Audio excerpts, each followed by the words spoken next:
Stanford University adds American to its list of harmful English words.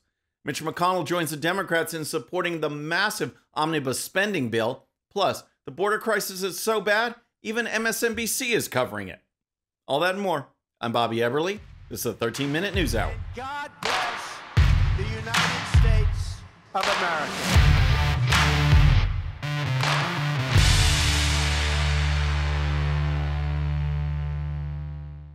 Okay, friends, welcome to the show. Happy Wednesday. I hope you're having a great week. If you're new to the show, thank you so much for tuning in. We're going to start with Stanford University and what's probably the biggest waste of time and effort that I've ever seen coming out of a college campus. It's yet another symbol of woke gone crazy. Before we get into the lead story, I just want to thank all of you for watching the 13-minute news hour. Today marks the 500th episode, and I enjoy doing the show so much. Thank you for subscribing, participating in the chat, and leaving your comments. Together, let's push for 1,000 episodes. All right, now back to Stanford. After an apparently exhausting 18-month effort, the university has released its list of harmful words. These are words that the university is purging from its website, instructional materials, and that the university is encouraging students to stop using because, after all, they're harmful. Here's some background.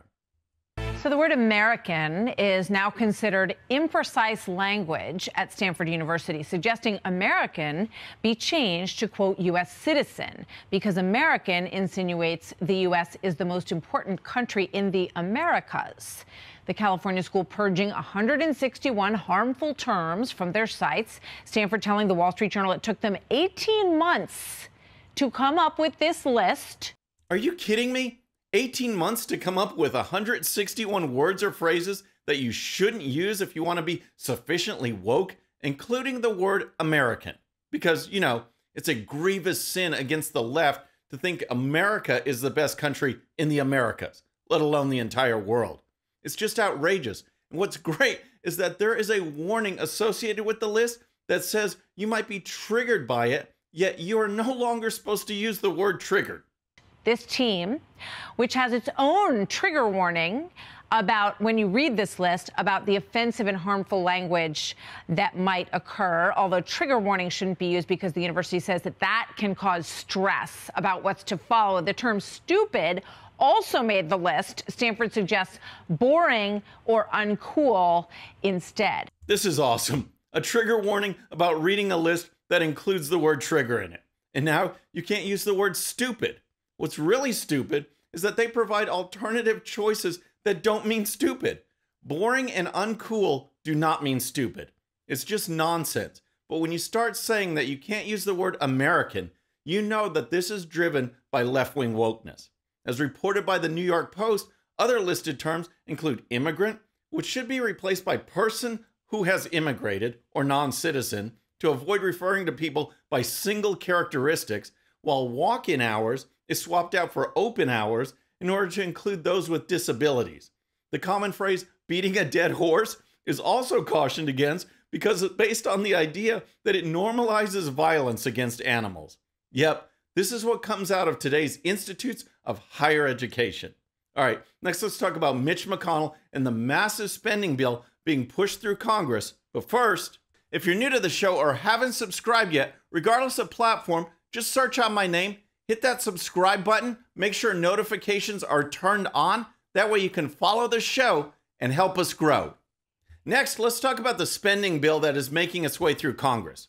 This Congress. A Congress controlled by Democrats in the Senate and Democrats in the House. Wait a little while longer and Republicans will control the House and possibly come up with better legislation. But no, Senate GOP leader Mitch McConnell is not planning to wait. Here's the story. It's the last spending bill from a Democrat-run Congress for at least 2 years, since Republicans will take over the House in January. But that is also the reason House Republicans were less than celebratory about the behemoth package, saying Senate Republicans should have helped push the spending deal into next year to put more of a GOP stamp on the legislation. We can pass this bill, give our service members and commanders the resources they need, flip the president's broken budget request on its head, and actually cut baseline non-defense spending, said Senate Minority Leader Mitch McConnell, Kentucky Republican. Or we can fail to pass the bill and give our armed forces uncertainty while the Chinese Communist Party continues to pour money into new research and more weapons. Oh, give me a break. Mitch McConnell is a huge Chinese sympathizer, and he actually uses them as a reason to pass this massive, wasteful bill. Fortunately, House Republican members are speaking out about this bill and urging a different course of action. When I'm Speaker, their bills will be dead on arrival in the House if this nearly $2 trillion monstrosity is allowed to move forward over our objections and the will of the American people, House GOP leader Kevin McCarthy of California tweeted. Mr. McCarthy joined the more conservative members of his conference in threatening Senate GOP sellouts. The tough talk didn't go over well with Republican senators, including at least one who plans to vote against the spending package. This is the chest pounding he has to do right now. I get it, said Senator Kevin Cramer, North Dakota Republican. But if that's going to be the position of House Republicans, they'll only prove that the right thing to do was exclude them from this bill. Now, the bill does end the vaccine mandate for members of the military and bans the TikTok app on government devices, but it also includes $10 billion in earmarks and another $45 billion in aid to Ukraine. Folks, we can certainly do better than this. All right, next here's an update on the crisis at America's southern border. If you recall on the last show, I talked about how the Democrat mayor of El Paso has declared a state of emergency because of the flood of illegal border crossers descending on the city. Now, just to let you know how bad things are, even MSNBC is covering the story. That's right. Joe Biden and his entire administration have implemented an open borders policy to disastrous effect. And even some left-wing media outlets are covering the story. Really what we're seeing here is a city that is overwhelmed and in chaos. These families behind me here, these are some of the lucky ones. We're inside a shelter, but a lot of shelters are overwhelmed. I just came from the streets this morning. There are hundreds of people sleeping in the airports, at bus stations, on the streets. A city that is overwhelmed and in chaos. And that's exactly right. Now, a judge has temporarily blocked the lifting of Title 42, which allowed for some of these illegal border crossers to be immediately expelled. But even greater numbers are coming in anticipation of the border being thrown wide open with the elimination of Title 42. Even though Title 42 hasn't lifted yet, so many people have been able to come across. Not every nationality gets expelled, but we just spoke to people at this shelter here. Ruben Garcia, who runs this shelter, who says, look, already there are people sleeping on the streets. The numbers that will be sleeping on the streets if Title 42 lifts is unfathomable, and he says the federal government will have to do more. And just as a reminder, about 3 months ago, Fox News' Peter Doocy and White House Press Secretary Karine Jean-Pierre had this exchange. Somebody unvaccinated comes over on a plane. You say that's not okay. Somebody walks into Texas or Arizona unvaccinated. They're allowed to stay. Why?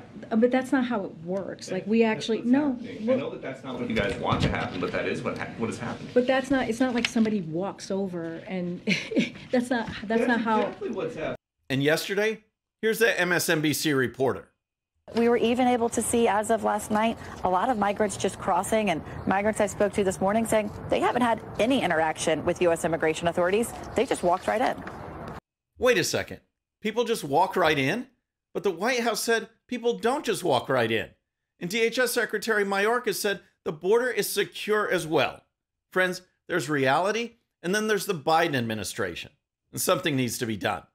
All right, next, let's talk about an interesting conflict that popped up as a result of conservative opposition to House GOP leader Kevin McCarthy's bid to be the next Speaker of the House. Now, first, let me clarify that yes, McCarthy certainly faces opposition from some House conservatives, but he also has a number of conservative supporters as well. Given that fact, and the fact that tensions are definitely on the rise to either rally around McCarthy or find a suitable alternative, House members who are normally allies are now squaring off and trading insults. In particular, there has been a dust-up between Representatives Lauren Boebert from Colorado and Representative Marjorie Taylor Greene from Georgia. It all began when Boebert was asked about Greene's support of Kevin McCarthy. Someone who we all respect, Marjorie Taylor Greene, says Kevin McCarthy is going to be a great speaker. Well, you know, I've been aligned with Marjorie and accused of believing a lot of the things that she believes in. I don't believe in this, just like I don't believe in Russian space lasers. Are you a hard no? Space lasers.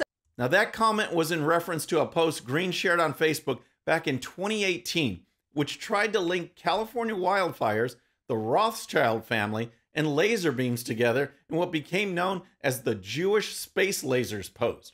Greene has since renounced that post, but that didn't stop Boebert from bringing it up. And that brought out this response from Greene. I've supported and donated to Lauren Boebert. President Trump has supported and donated to Lauren Boebert. Kevin McCarthy has supported and donated to Lauren Boebert. She just barely came through by 500 votes. Greene said that she is 100% committed to the Save America agenda and not high school drama, tweeting this as a follow-up. She gladly takes our money, but when she's been asked, Lauren refuses to endorse President Trump.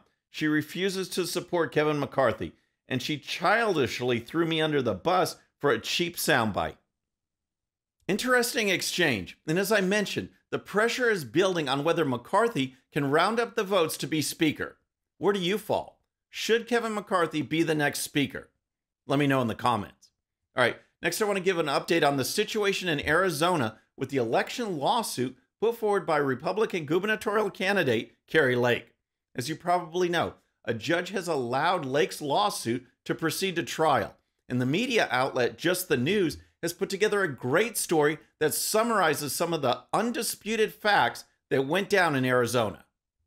Number one, at least 70 vote centers in Maricopa County experienced ballot printer issues on Election Day, which resulted in ballot tabulation machine errors.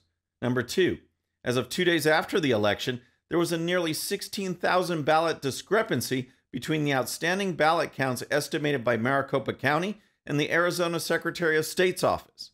Number three, Maricopa County's Election Day issues prompted Arizona Attorney General Mark Branovich's office to send a letter to the county inquiring about first-hand witness accounts that raised concerns regarding Maricopa's lawful compliance with the Arizona election law.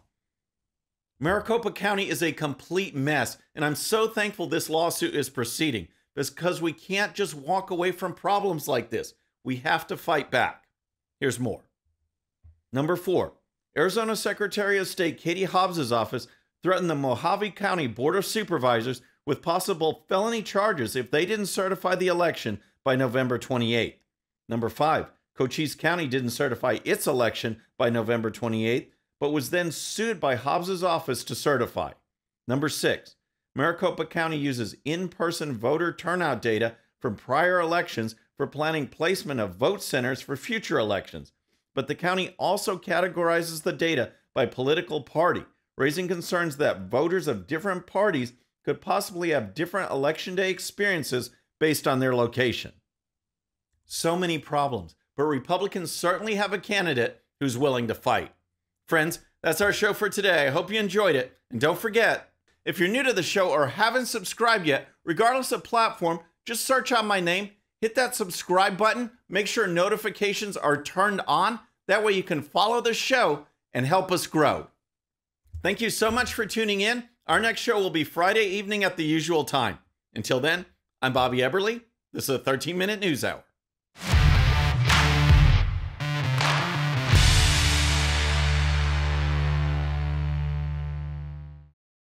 All right, friends, thanks again for tuning in. I really appreciate it. And before you go, please hit that subscribe button above. Once you do, tell your friends, share it, spread the word about the 13-minute news hour so we can keep growing. And for more great content, check out these videos right here, and I'll see you next time.